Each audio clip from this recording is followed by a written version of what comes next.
We've mapped out a fun show on today's video with there being a little bit of a lull in the Browns news and rumors mill. I want to check out what the other AFC North teams have been up to this offseason, run through their free agency, their additions and subtractions, and then give out grades to all four teams and see where everyone stands after free agency and going into the draft. So let's jump right into it by reminding everyone how the AFC North shook out last year. The Ravens at the top, followed by the Browns, the Steelers, and then the Bengals. So let's get right into it, beginning with the Pittsburgh Steelers.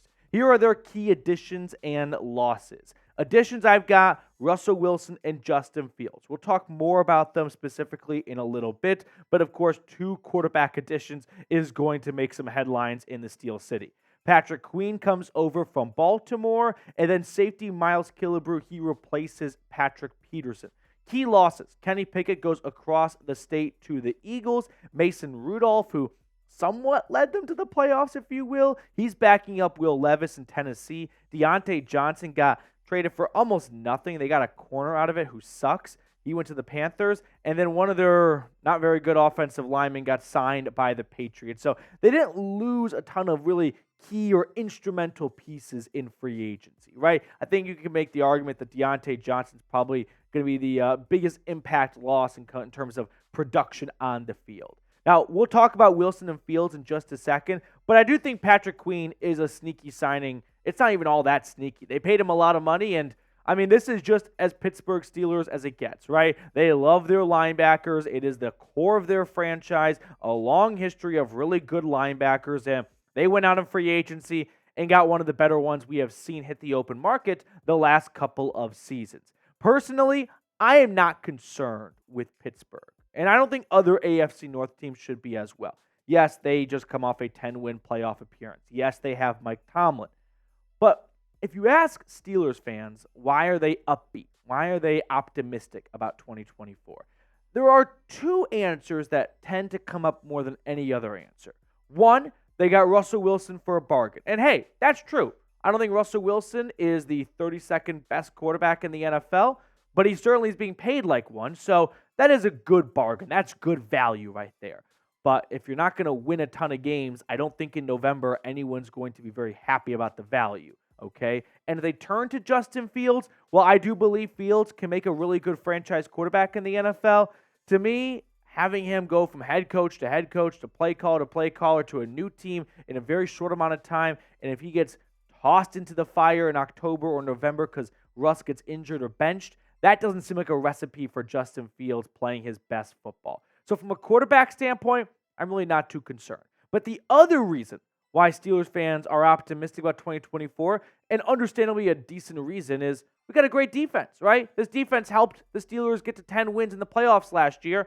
We improved at quarterback. On paper, things should be better. And they're right. On paper, it should be better. But here's why I don't think it will be better. I went back and I looked at the Steelers' points allowed by year. And there's a lot of ways to measure a defense, but let's just use this one for the time being. In 2016 and 17, they ranked top 10. Then in 2018, they fall to 17. 2019 and 2020, they get back to top 6 now. Then in 2021, they fall to 20th. And now 2022 and 2023, they're top 10 again. Are you guys noticing a pattern here? 2 years great defense, 1 year not so great. 2 years great defense, 1 year not so great. Do you want to know what's due for them in 2024? Not so great defense. Why is that? Because it's very difficult for defenses to be consistent year in and year out. Sometimes a fumble bounces your way. Sometimes it bounces out of bounds and stays with the offense, and you're robbed of a takeaway.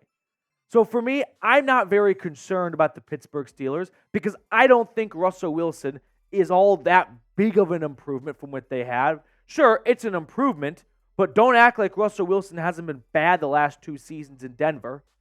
And then their defense, if that's what you're going to bank on, history says they're not going to be very good next year because it's just tough for a defense to stay good year after year after year and have the offense not carry their weight. That mentally drains you as a defender, knowing every single Sunday, if we give up 14 points, it's checkmate because the offense can't score 17. So my Steelers offseason grade, I give them a B minus. I do think they made some nice additions. I do think getting Justin Fields for a conditional 6th-round pick that could be a 4th and Russell Wilson for the vet minimum are very good value additions right there, and they're going to outplay what it costs to get them. But I don't think it's going to be as big of a dramatic outplaying that will really boost this team any higher than they were last year. And I think their defense is, well, like history has shown us, going to take a step back. And they'll probably be not one of the worst teams in football. They still got Mike Tomlin, but I don't think they're going to be as good as they were last year. So who do you think will have a better record in 2024? The Browns or the Steelers? Let me know down below in the comment section, and also take this opportunity to spam FPIT. All right, let's get on to the Crows now. What do the Ravens do in free agency? Here are their key additions. Derrick Henry from Tennessee. Got some re-signings like John Simpson, or brought him back. Malik Harrison for the defense as well. Now, for the key losses, Morgan Moses, OBJ, he has not re-signed, and it doesn't seem like he will, although that door is not firmly shut. Patrick Queen went over to Pittsburgh, and then Geno Stone went to the Cincinnati Bengals. So 2 of their better players on defense going within the division. That is probably not going to sit well with folks in Baltimore. But the biggest name on screen is Derrick Henry, right? Over the last 4 seasons, we all know that the future Hall of Fame running back, sure, father time is creeping up on him, and I think the rushing average shows that from 2020 to 2023, where he's down 0.8 yards a carry, but he's still putting together really good productive seasons. Like, he comes off an 1,100 rushing yard season in 12 touchdowns.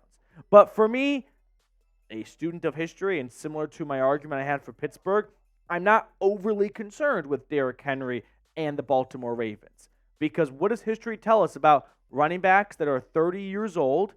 Well, they don't tend to age like a fine wine. And Derrick Henry turned 30 years old in January. And you can see that the last running back to be 30 years or older and have 1,100 or more rushing yards was LeGarrette Blount in 2016. Now, you get your Adrian Petersons and Frank Gore's, like, kind of generational-ish talent every so often, and that is Derrick Henry. Like, if there is a guy to defy what the laws of aging running backs would say, it would be Henry. But I don't think it's going to be this major home run signing that Ravens fans might think. I don't think they're getting the Derrick Henry that they went up against in so many postseason games. I think they are getting a 30-year-old running back who, sure, might get to 1,000 yards, may even get to 1,100. But is he going to average 4.5 yards plus a carry? No, probably not. They're probably going to run him into the ground knowing they've got him for, a 2-year contract, probably get out of it after 1 season. So let's just pound the rock through Derrick Henry and get that last little bit of football juice out of him. I give the Ravens a C+. They have a knack of replenishing in the draft every single season, but I do think losing guys like Geno Stone and Patrick Queen are tough players to replace. So even if Stone was not a true starter for that team, he was a huge part of their takeaways last year, and someone's got to fill that void. And then Patrick Queen with Roquan Smith in the middle of the defense, that was one of the better linebacker duos, and that's going to be a major spot to fulfill as well. I know they drafted Simpson out of Clemson last year, but I think the way Queen and Stone played last year in terms of big play machine, sacks, interceptions, forced fumbles, all that good stuff that really turns a game upside down, those are going to be tough numbers to replace by anyone.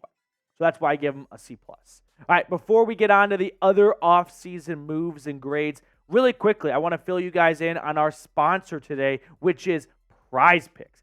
Daily fantasy made easy. If you're wondering how Prize Picks works, let me tell you.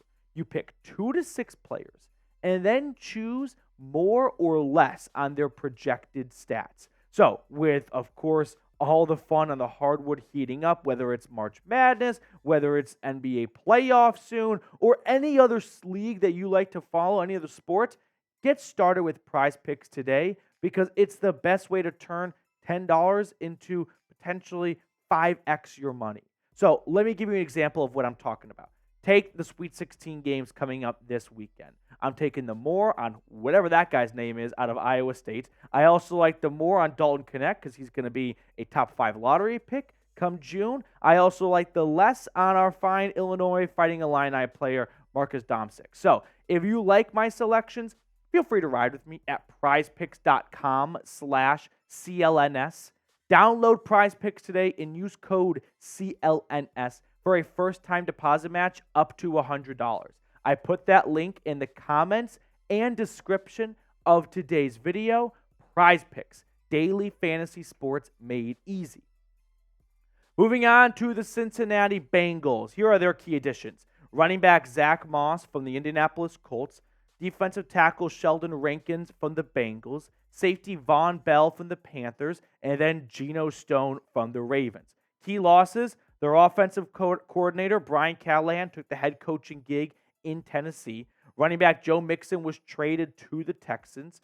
Cornerback Chidobe Awuzie was signed with Brian Callahan down in Tennessee. And then defensive tackle, and I thought the unsung hero of what's been a very sneaky good Bengals defense the last 3 or 4 years, DJ Reader, right there in the middle, the tree stump that really let everyone else go. He went over to the Detroit Lions. Now, there is one more potential key loss on the horizon, which is T. Higgins, who has requested a trade. The Bengals franchise tagged him. It doesn't seem like they have any intent on giving him a long-term deal, and he wants a long-term deal. He doesn't want to hit the free agent market next year, and if he has a bad season, who knows, his value and offer could plummet compared to what it is right now. For me, I think the Bengals, though, are in a similar boat to the Browns, where they don't need to make major headlines.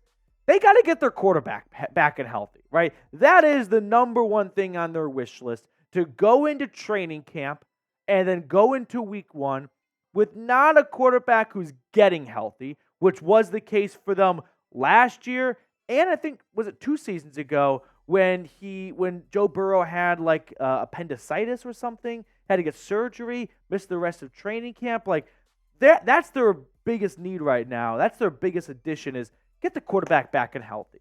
So I give the Bengals a C offseason grade. I think the safety signings of Von Bell and Geno Stone were really good value. I thought they maybe cost a little bit more. So, good for the Bengals. I know how much they love not spending money, and they got 2 good players for not spending a whole lot. But I think the DJ Reader departure is going to wear a lot more on them than they realize. If they move on from T. Higgins, it'll be nice getting a draft pick in return, no doubt about it. But that draft pick could easily be a rookie who needs some time to develop when they're trying to win right now with Joe Burrow and Jamar Chase. So for me, I think it's an average kind of, you didn't take your driver out, you took your 5-iron out, and you're sitting right there in the middle of the fairway. Now, before we get on to the best for last, join nearly 34,000 strong here at the Cleveland Browns Report. We are under 200 away, 125 by my count. So help us reach our next milestone at the channel and give yourself the best free daily Browns content. Now we get on to the Cleveland Browns. Their key additions. I've got Jameis Winston to back up Deshaun Watson, Jerry Jeudy to complement Amari Cooper, Deontay Foreman to join a committee running back field until Nick Chubb returns, and then linebacker Jordan Hicks steps in for Anthony Walker as the green dot on this defense. Now the key losses, Joe Flacco going over to the Colts. You're losing the NFL AP Comeback Player of the Year. Anthony Walker and Taki are on to greener pastures after, unfortunately, more so Walker than Taki. Injuries just kept getting in the way of them being a long-term piece on this Browns defense. And then Jordan Elliott went to the Niners. There were 3 free agent defensive tackles for the Browns. You had Jordan Elliott, and then you also had Shelby Harris and Maurice Hurst among some other Browns re-signings. I thought Elliott of the 3 was the worst, and yet he got the most amount of money. So for me, I think it's a bravo to Andrew Berry and the Browns. They kept Shelby Harris and Maurice Hurst, who were cheaper than Elliott and better than him last season. They also brought back Zadarius Smith, their biggest signing, if you will, in free agency, 2-year, $23.5 million contract, and Corey Bojorquez, who was one of the better punters in football last season. So when you look at the Browns' defensive line here, they keep a lot of their 2023 core pieces intact. Zadarius Smith, Maurice Hurst, Shelby Harris, and of course Garrett and Tomlinson were still under contract anyway. The bigger shakeup here is the linebacker room, right? Where not only do they add Jordan Hicks, but also Devin Bush. And I like Hicks, not so much Bush. If there is a coach that can get the best out of the former 10th overall pick by the Pittsburgh Steelers, it would be Jim Schwartz. But Jordan Hicks, I mean, he's had 5 straight 100-plus tackle seasons. I think his job is really easy. Help us out, short-term, middle linebacker, stop the run. Don't need you to be this huge playmaker for us, but if you can, awesome, that's house money. But we're not paying you to have that kind of role. We're paying you to just not be a liability on this defense and to more or less check in, and clock out. I think, though, 2024 is a boomer bust year for Deshaun Watson and Jerry Jeudy. If Watson plays all 17 games and is underwhelming and this team has a losing record, are they going to move on from him? Unlikely. Are they going to bring in some competition? Likely. As for Jerry Jeudy, I mean, he just got an extension with the Browns, so the bust element may not be there, but certainly for his reputation after getting paid, they're going to want to see some good play out of Jerry Jeudy. So I think this is a huge season for these two guys that were brought in via trade and extended. They are together now. Andrew Berry has gotten the pieces he has had his eye on for quite some time, and now it needs to come together in 2024, right? Watson, so far, 2 seasons under the books in Cleveland. There's been ups, there's been downs, but above all, there has been one thing, a lack of availability. Now, 2022 was a suspension. Like, that's not an injury, right? That's not really something Watson can control. He doesn't pick the suspended games. Of course, he can try to stop getting suspended. And then you've got last season where you had injuries, unfortunately. And that's something that, sure, Watson doesn't have control over, but at the end of the day, the best ability is availability. So for me, I give the Browns offseason a B, right? I did not expect them to be making major tidal wave moves. And let's not act like they did nothing. They traded for Jerry Jeudy. They brought back really good pieces from their defense last year. They improved by signing Quentin Jefferson, a 6-sack defensive tackle, just to join that pass rushing rotation from the interior defensive line. So for me, I think it's a B grade, and I wasn't expecting a whole lot from them. And sure, it's not an A grade, but do they need to have an A grade? They won 11 games last year. Like, this wasn't a team that entered free agency with a long list of needs. Their biggest need was to bring back good players, and they did that, and then they went and improved in other areas by bringing in a guy like Jerry Jeudy. So who do you think is going to win the AFC North? The Browns, the Ravens, the Bengals, the Steelers? Let me know in the comment section who you believe is going to win the AFC North. For me, here are my predictions. I think the Ravens finish at the top, followed by the Browns at 11-6 again. The Bengals get back to number 3 spot in the division, and I think Russell Wilson ruins Mike Tomlin's run of being at least above 500 or equal to it. All right, that will do it for us on today's show. We will wrap up by picking a card. I've got producer Cullen Brown with me today. Someone keeps commenting that there's no 5 clubs in here. I'm going to find the 5 clubs. Cullen, do you want to give me your card? See, now you put it in my head, and I don't want. Should we all ride it? 5 clubs. I'm looking for it. I'm thinking the 3 of hearts. I want to see it's in there first. Okay, it's right 5 there. 5 clubs. So it's in there. 5 clubs. I'll ride with whoever that comment was, and I'll go with 5 clubs today. All right, I got to shuffle for a moment. I'm going to go with 3 hearts. I saw that when I was scanning. I was like, oh. Unfortunately, if I get this right, everyone's going to scream collusion. No collusion here. No collusion. No Rodney Ruxin. Okay. Are we ready to pick a card? All right, here we go. 6 of spades. 6 of spades. Well, that will do it for us. Thank you guys so much for tuning in. I hope you enjoyed today's episode. We will sign off and catch up later.